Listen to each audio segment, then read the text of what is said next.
A'udzubillahi minasyaitonirrajim. Aku berlindung kepada Allah dari godaan setan yang terkutuk. Bismillahirrahmanirrahim.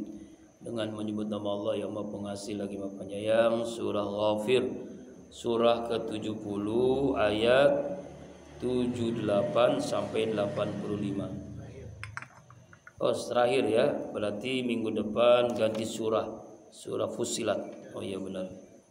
Walaqad arsalna, dan kami telah mengutus rusulan beberapa rasul-rasul min qablika, dari sebelummu ya Muhammad. Minhum, di antara mereka, man qasasna, rasul yang telah kami kisahkan, kami ceritakan, alaika, kepadamu ya Muhammad. Wa minhum, dan sebagian yang mereka itu, malam naksus alaik, ada yang tidak kami ceritakan kepadamu ya Muhammad. Wa makana lil rasulin, dan tidaklah bagi seorang rasul ayatia bi ayatin, untuk dia datang dengan ayat-ayat, dengan bukti, dengan mukjizat, illa kecuali biiznillah, dengan izin Allah. Fa idza jaa amrullah, maka apabila telah datang perintah Allah, qudiya bil haq, maka diputuskan dengan hak. Wa khasira hunalikal mubtilun, dan rugilah di sana orang-orang yang berbuat batil, yang melakukan kezaliman, kebatilan. Allah Subhanahu wa taala menjelaskan di ayat 78, yaitu bahwa Allah menjelaskan kepada Nabi Muhammad SAW, dia telah mengutus beberapa rasul sebelum Nabi Muhammad, dan itu diceritakan kepada Nabi Muhammad. Tapi ada juga sebagian yang tidak diceritakan oleh Nabi Muhammad. Makanya ada nabi dan ada rasul. Ya kan ya, ada 114.000 nabi, hanya ada 25 rasul. Setiap rasul itu pasti nabi, tapi tidak setiap nabi itu rasul. Jadi ada yang sebagian Allah ceritakan kepada Nabi Muhammad lewat Al-Quran ini, ada yang tidak diceritakan. Yang tidak diceritakan berarti ada hal yang Allah simpan begitu kepada Nabi Muhammad. Jadi ini apa maksudnya? Kan ayat ini menjelaskan tentang menghibur Rasulullah SAW dengan kisah-kisah Nabi Rasul yang dahulu, yang diuji dengan berbagai macam ujian yang sangat berat. Jadi kalau kita menghadapi masalah ujian itu tidak sebanding dengan ujian para ulama, tidak sebanding dengan ujian para waliullah, dan apalagi nabi. Nabi ini ujian yang terberat, masalah yang dialami oleh para nabi dan rasul. Maksudnya adalah Allah menghibur hati Rasulullah, karena ketika beliau berdakwah banyak orang yang tidak mengikutinya, bahkan melemparinya dengan batu, dengan kotoran. Di ayat ini Allah menjelaskan, kami utus beberapa rasul sebelum Nabi, sebelum engkau ya Muhammad. Nabi Isa, Nabi Musa, Nabi terus, Nabi Daud, Nabi Sulaiman, ya kan? Nabi Nuh, Nabi Adam, Nabi Zakaria, Nabi Yahya, Nabi Ayub, yang beliau mengalami berbagai macam ujian-ujian, berbagai macam masalah yang dialaminya. Kami kisahkan sangat jelas di dalam Al-Quran. Tetapi kata Allah juga, wa minhum man lam naqsus alaik, ada sebagian di antara mereka juga tidak dikisahkan. Dan itu di dalam tafsir Ibnu Katsir, bahwa jumlahnya jauh lebih banyak dibandingkan yang Allah kisahkan di dalam Al-Quran. Jadi jauh lebih banyak rasul-rasul yang Allah ceritakan, yang tidak Allah ceritakan dibandingkan yang diceritakan, dikisahkan. Artinya pengalaman yang diceritakan itu jadi ibrah, jadi pelajaran. Rasulullah dilempari dengan batu, nabi yang lain pun begitu. Rasulullah diancam dibunuh, nabi pun banyak yang dibunuh. Ya kan ya? Rasulullah sakit, Nabi Ayub sakit yang lebih berat. Jadi maksudnya diceritakan ini supaya menghibur hati, ya, menggembirakan. Jangan putus asa dari rahmat Allah ketika orang-orang kafir tidak menerima dakwahnya Rasulullah sallallahu alaihi wasallam. Wa ma kana li rasulin ayyatiya bi ayatin illa bi iznillah. Dan tidaklah ada seorang rasul pun datang dengan ayat, dengan mukjizat kecuali dengan izin Allah. Semua mukjizat itu izin Allah. Kalau tidak ada izin Allah, tidak mungkin ada mukjizat. Contoh tongkat nih, tongkat Nabi Musa itu kan bisa membelah lautan, bisa menjadi ular yang besar. Jadi itu pun atas izin Allah. Seandainya Nabi Musa, wah mentang-mentang jadi nabi ini kan ya, punya tongkat seenaknya dewek gitu ya. Pokoknya siapapun dekat sama saya akan pukul, gitu kan ya. Nggak begitu Pak, nggak begitu. Jadi mukjizat itu adalah kehendak Allah, sesuai dengan kemauan Allah. Innama amruhu idza arada syai'an ay yaqula lahu kun fayakun. Kalau Allah berkehendak cukup mengatakan kun, jadilah. Jadi nggak perlu proses yang bagaimana, nggak ada. Langsung kalau Allah berkehendak sangat mudah bagi Allah. Jadi apapun yang Allah kehendaki sangat mudah biiznillah. Makanya semua apa yang kita lakukan harusnya disandarkan kepada Allah. Ya kan ya? Inilah pentingnya tawakal. Tawakal itu artinya pasrahkan semua hal, semua masalah kepada Allah. Kita punya masalah kesehatan, pasrahkan kepada Allah. Kita punya masalah rezeki, pasrahkan kepada Allah. Kita punya masalah keluarga, pasrahkan kepada Allah. Hasbunallah wa ni'mal wakil, ni'mal maula wa ni'man nasir. La haula wa la quwwata illa billahil alil azim. Jadi semuanya kalau atas izin Allah pasti terjadi. Kalau nggak ada izin Allah, itu tongkat mau dengan sekuat tenaga laut dipukul, kalau nggak ada izin Allah, laut itu tidak akan terbelah menjadi dua. Ya, itu tongkat kalau nggak ada izin Allah tidak menjadi ular, nggak mungkin. Semuanya dengan izin Allah. Fa idza jaa amrullah, apabila telah datang perintah Allah, qudiya bil haq, maka diputuskan dengan benar. Wa khasina hunalikal mubtilun, dan rugilah di sana orang-orang yang berbuat batil.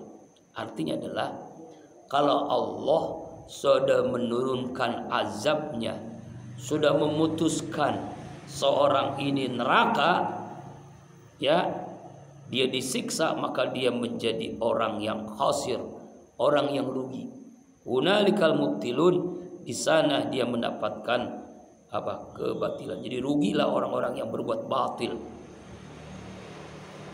Jadi semua apapun kalau Allah sudah berkehendak, tidak ada yang bisa yang mengelak.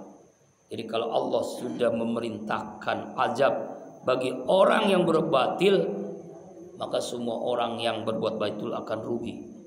Ya Allah binasakan. Ya. Makanya di ujung ayat itu hunalikal mubtilun. Dalam hidup ini kan ada dua, ada hak, ada batil, ada halal, ada haram, ada boleh, ada tidak boleh, ada malaikat, ada setan. Kita ingin jadi teman malaikat apa menjadi teman setan?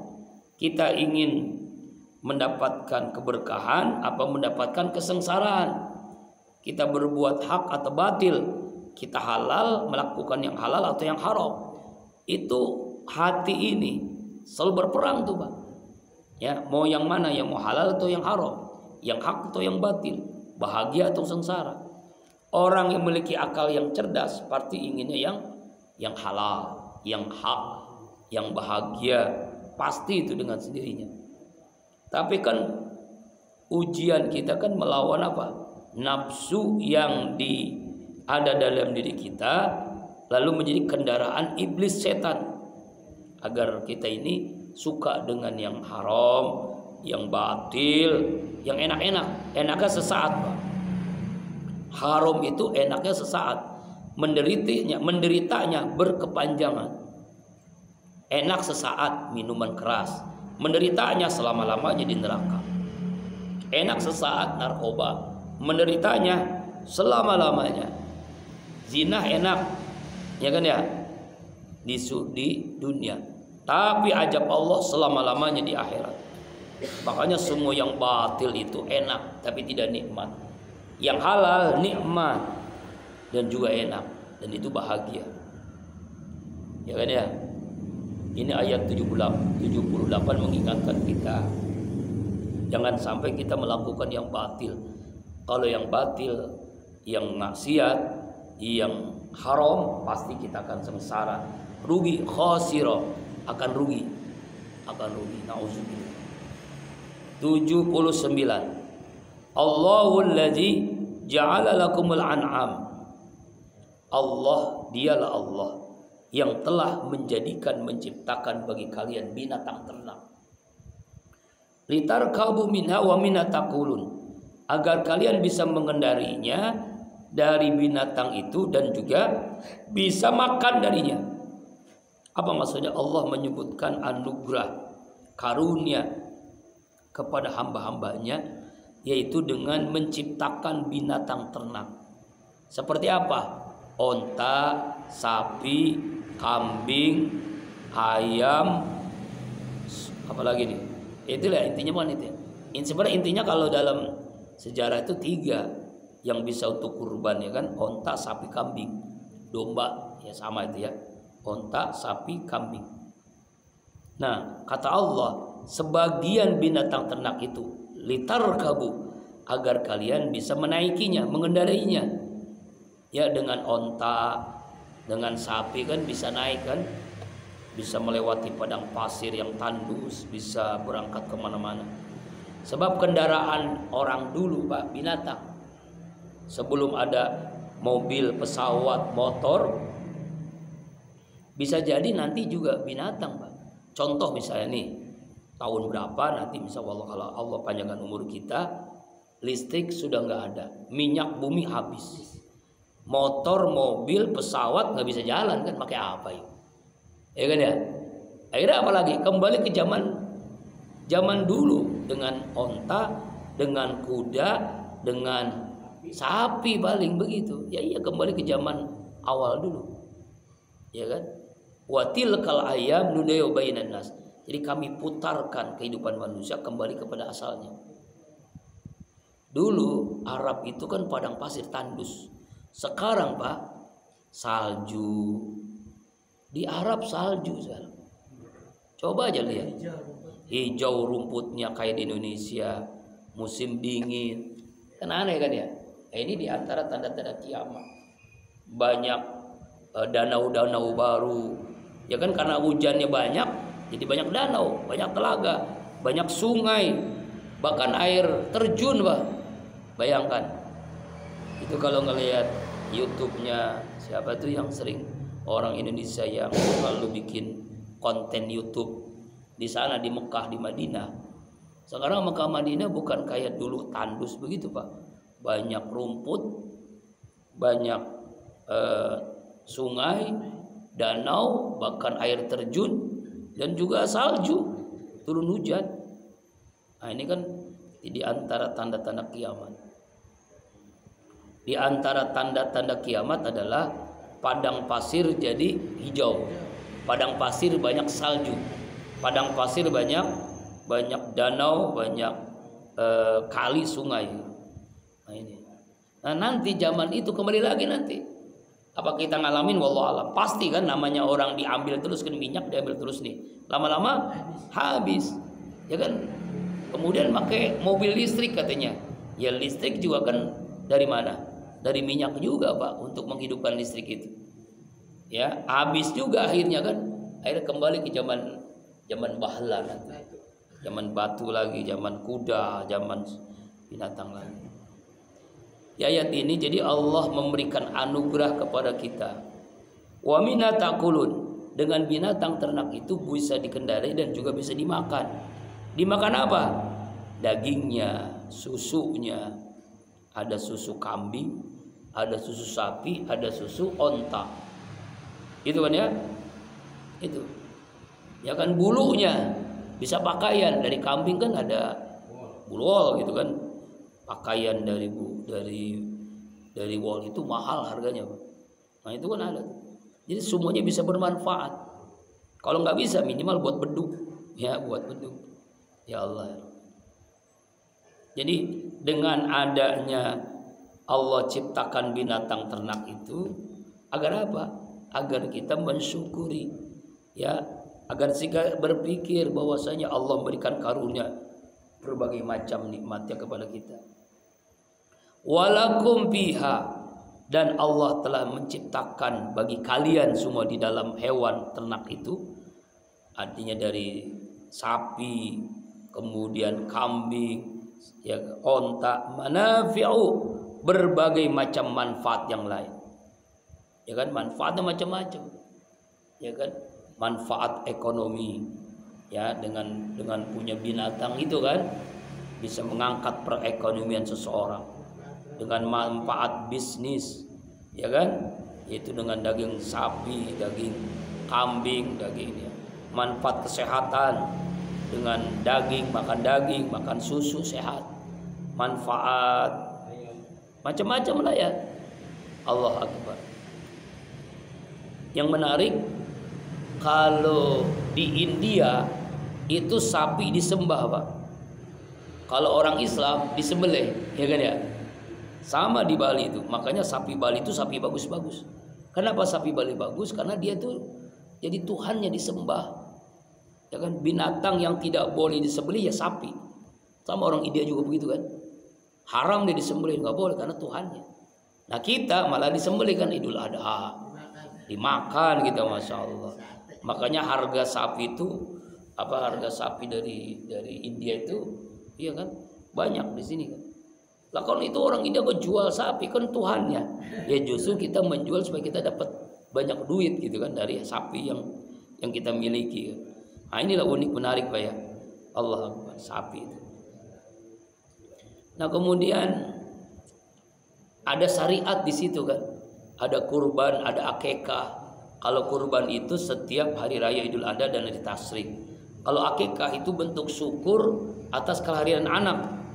Kita nih, istri kita melahirkan hari ke-7 itu akekah. Sunnahnya hari ke-7. Anak laki-laki syatani 2 ekor kambing, anak perempuan 1 ekor kambing. Ya, jadi itu sunnah. Yang sekarang banyak orang tinggalkan. Ya, ulang tahun, happy birthday to you, itu dibela-belain, akikah belum dilaksanain. Astagfirullahaladzim. Kadang-kadang aneh kan, ulang tahun bisa ngeluarin uang jutaan, tapi akikah yang jutaan juga memang, tapi kan nggak sebesar ulang tahun, belum pernah dilaksanakan. Auzubillah.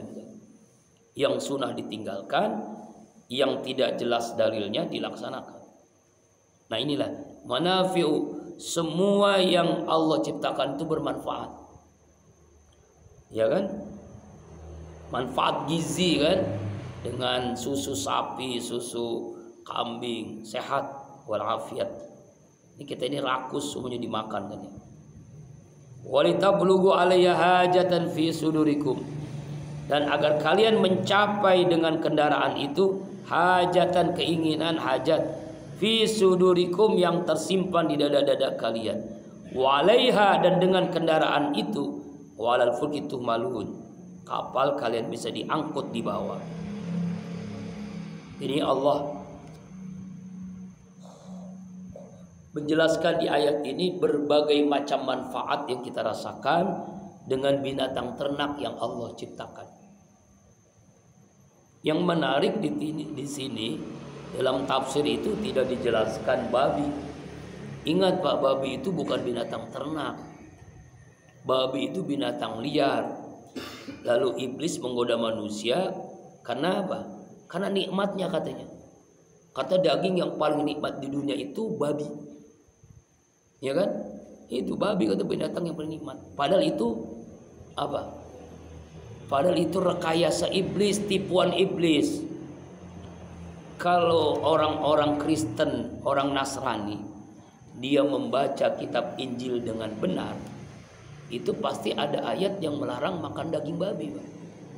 Iya. Tapi kenapa orang pada makan babi?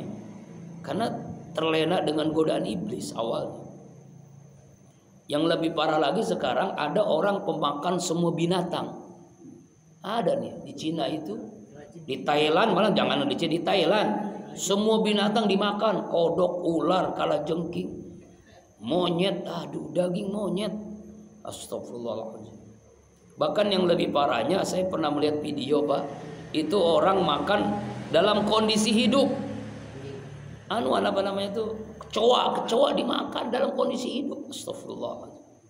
Kemudian ulat apa namanya? Itu cacing, ya Allah, dimakan dalam posisi hidup. Astagfirullah. Belatung dimakan. Astagfirullahaladzim. Lah iya, ini kadang-kadang ya Allah. Jadi makanya Allah jelaskan di dalam, lalu Rasulullah jelaskan di dalam hadis, binatang-binatang yang tidak boleh dimakan, binatang buas, binatang yang hidup di dua alam, binatang yang kukunya tajam, binatang yang memakan binatang, ya kan, yang makan daging maksudnya. Lalu ya kan, binatang yang makan daging.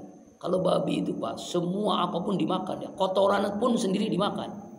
Babi itu jorok, binatang makan apapun. Makanya itu cacing pitanya itu tidak bisa dihilangkan, dimatikan dengan berapa panas berapapun. Bahkan ternyata ada orang yang di Jerman itu, orang yang kenapa nih? Dengan sendirinya nggak diapa-apain. Oh, double. Jadi ada di Jerman seorang wanita yang hobi makan babi. Dia punya penyakit, kepalanya atau otaknya itu luar biasa, sakitnya luar biasa. Akhirnya terpaksa kata dokter harus dioperasi. Kenapa? Cacing pit. Jadi otaknya itu isinya cacing pita semua. Ya Allah, nauzubillah. Cacing pita apa di otaknya. Akhirnya dioperasi. Sebab kalau nggak dioperasi, nggak dikeluarkan, itu mati orang itu. Sakitnya luar biasa. Nah itu kan bukti bahwa daging babi diharamkan di situ ternyata kan. Wah. Yang lebih parah lagi, ada orang Islam makan daging babi baca bismillah. Bismillah ini menyebabkan jadi halal daging babi. Astagfirullahaladzim. Dan dia videoin lagi tuh. Viral kan dulu waktu itu. Pakai jilbab perempuan, ibu-ibu makan daging babi dengan baca bismillah, doa makan. Astagfirullahaladzim. Ini pelecehan ini. Alhamdulillah. Pokoknya semua yang haram itu pasti menyengsarakan, pasti membuat kita sengsara dunia dan akhirat. Bisa penyakit lah, bisa tidak tenang hidup, bisa tidak membuat kita menjadi orang yang mau ibadah, malas dan sebagainya. Ya kan? Apalagi di neraka, di akhirat nanti neraka ajab Allah. Nauzubillah. Jadi semua binatang yang bermanfaat itu binatang yang halal. Binatang yang halal. Kenapa adanya daging-daging binatang-binatang yang haram? Agar kita bisa menjaga jangan sampai jatuh kepada yang haram. Begitu maksudnya. Kuat nggak kita menghadapi godaan, tipu daya setan agar jangan mengkonsumsi binatang yang haram. Haram itu ada dua, Pak ya. Haram zatnya dan haram cara mencarinya. Haram babi haram, ya kan, binatang-binatang yang berkuku tajam, hidup dua alam, yang buas itu haram. Ya, itu. Tapi ada juga makan kambing, makan sapi, makan onta haram. Kenapa haram? Karena hasil mencuri duitnya, karena hasil korupsi, hasil riba, hasil menipu. Membeli kambing, membeli sate, membeli sapi haram itu. Sama aja kita makan daging babi. Itu kan halal, Ustadz, tapi kan uangnya haram, sama juga haram. Jadi makanya kita penting halal zatnya dan halal cara mencarinya. Iya, apa ya? Apalagi ya. Bangkai kan? Ya kan bangkai, ya bangkai haram kan? Bangkai itu karena menyembelihnya tidak benar. Ya, itu bangkai, Pak. Atau juga ya udah jadi bangkai, iya pasti haram. Kecuali dua bangkai yang halal. Bangkai ikan dan bangkai belalang. Belalang yang ada tuh. Ya belalang kayu ya. Dan di sebuah daerah di daerah Jawa kalau nggak salah tuh ada musim belalang yang itu dijualin katanya nikmat kayak udang katanya. Dan itu halal itu. Ya usus ya. Saya juga nggak tahu juga gimana. Belum pernah sih ya, belum pernah ngerasain belalang makan balang. Ini belalang usus ya. Ikan bangkai itu halal. Kenapa? Karena dia ikan mah beda. Ikan itu halal. Ingat ya. Kembali lagi. Nah, jadi ayat ini menjelaskan 3 binatang saja ya, onta, sapi dan kambing. Bagaimana dengan kerbau? Kerbau itu sama dengan sapi, Pak. Ya. Jadi kalau misalnya kurban nggak ada sapi, boleh nggak kerbau? Bisa, boleh, sah. Karena itu jenis sapi, jenisnya sapi. Jadi satu spesies lah ya. Kenapa? Iya emang. Iya. Tapi biasanya kita jarang ya orang Idul Adha kurban jarang. Iya jarang. Walaupun anunya apa? Kuda itu halal, masih udah halal. Kuda itu kan binatang yang ditunggangi dan juga boleh dimakan juga halal. Karena binatang ternak. Kalau kurban nggak pernah, Nabi nggak pernah mengajarkan. Kurban itu hanya 3 binatang tadi itu. Kambing, sapi dan onta. Nggak pernah kurban. Dan gini, kalau kurban itu kan syariat yang istilah dalam agama itu namanya ta'abudi. Ta'abudi itu kalau bahasa ini ya dari sononya begitu. Kalau sama seperti sholat kan Rasulullah contohin ya, kita lakukan. Sama kurban yang disuruh cuma binatang itu aja, ya udah lakukan. Jadi nggak boleh, walaupun misalnya ayam kan binatang yang halal, tapi nggak boleh jadi kurban. Walaupun ayamnya 1000 ayam nggak bisa. Ya, tapi bisa Ustadz. Bagaimana caranya? Jual ayamnya beli kambing, nah itu boleh. Ya kan, jual kudanya beli kambing, beli sapi boleh. Ya, jadi nggak boleh. Jadi boleh untuk dimakan, dikonsumsi itu kuda, ayam, tapi tidak boleh untuk kurban, apalagi akekah. Dan juga akekah juga nggak boleh dengan onta, sapi nggak bisa, Pak. Akekah itu syariatnya dengan kambing. Jadi kalau ada orang akekah dengan sapi tidak sah. Kenapa? Karena memang bukan untuk akekah. Kalau kurban sah. Kalau akekah enggak. Akekah itu hanya kambing aja. Kambingnya pun 2 ekor kalau anak laki-laki. Iya, 1 ekor untuk anak perempuan. Jadi beda. Kalau untuk kurban 1 ekor kambing 1 orang. 1 ekor kambing 1 orang. Misalnya